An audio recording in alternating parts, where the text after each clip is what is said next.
Welcome back. Mayor Johnson and his team began the process of selling their more than $16 billion spending plan to City Council today. It was an all-day-long question and answer session. Now, the budget includes a revived corporate head tax, cloud computing tax, and a social media tax in attempts to close a $1.1 billion deficit. Now, the mayor stopped by Fox 32 this morning to brief Anthony Ponce and our viewers as well.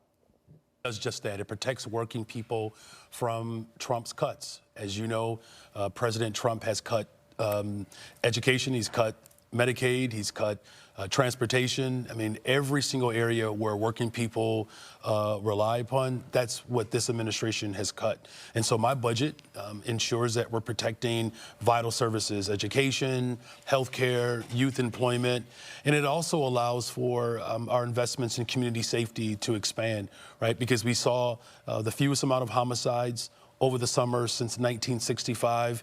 There's more work to be done, but this budget really gets at the heart of what the people of Chicago want, which is a safe and affordable big city. It's you're using some creativity to get there. It's a $16 billion budget. Now, how does it accomplish this? Folks may be concerned about things like property taxes. I've heard concerns from the business community with regard to corporate income taxes, head taxes, that kinds of things. Run us through how you're planning on accomplishing these goals. Yeah, well, the first thing is that this budget does not raise property taxes.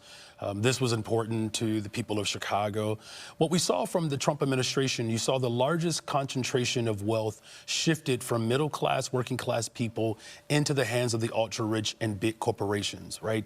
We're talking about $1 trillion worth of cuts that benefit large corporations. And so what I've done is we put forth a community safety surcharge for our largest corporations, which really is only going to impact about 3% of those large corporations. And that revenue that we'll be able to receive from those corporations that received a tax cut from Donald Trump is going to fund mental health for our first responders. It's going to fund domestic violence programs for domestic violence survivors. It's going to make sure that we continue to hire young people. And of course, it's going to invest in our violence prevention programs, which is our CVI, community violence intervention workers. These are workers that work to de-escalate violence on the ground, right? So this budget is responsible, it protects working people, and it challenges those with means, the ultra-rich, these large, big corporations, to put a little more skin in the game to make sure that we can keep communities safe. These are companies with more than 100 employees. I did see a quote from the president of the Chamber of Commerce saying this could be a job-crushing measure.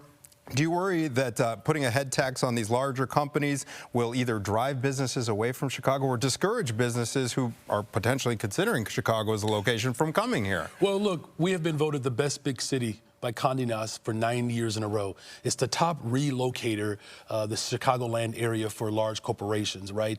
We've had one of the busiest summers downtown with our hotels generating more than $900 million. Our airports are busier than they've ever been. This is the most diverse economy in the entire country, right? And so again, we're talking about 3% of large corporations who just received a tax benefit from Donald Trump. So I think when it comes to the #1 issue in Chicago, which is to keep us safe, these investments in our police officers, these investments in survivors of domestic violence, our investment in young people, which is important to me, and of course our investments in violence prevention, our CVI workers, that's a worthwhile investment to continue to drive violence down in the city of Chicago. All right. And that corporate head tax will break down to around $20 per worker per company, only on organizations with over 100 people. The mayor says 97% of the businesses in the city will be exempt, but it's already getting some high-profile pushback from members of his own party, including Governor J.B. Pritzker, speaking today at the Economic Club of Chicago. I am absolutely foursquare opposed to a head tax for the city of Chicago. It penalizes the very thing that we want, which is we want more employment in the city of Chicago. And it makes it very hard to attract companies from outside of Chicago to come into Chicago and harder for companies that are in Chicago to stay. And remember, last year, alders voted 50-0 against the property tax hike. There is no such proposal in this budget, but the other taxes could also face a steep uphill climb to get to 26 votes. Some alders say the mayor has not done enough to get the city to live within its financial means. You have to work within the framework of reality. And when you look at what every department is doing, even right now as we speak, we are still giving 8, 10, 12% raises to non-contractual employees under the guise of dealing with salary compression.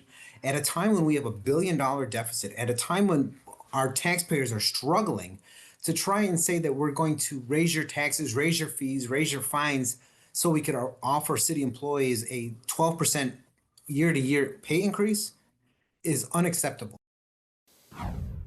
Now, budget hearings go on for the next few weeks until Alders set a vote before the end of the year, but expect arm-twisting, compromise, and political sausage-making as they work toward their final agreement. And when we come back, how to create big, sweeping social movements like this weekend's No Kings rally in the age of Trump.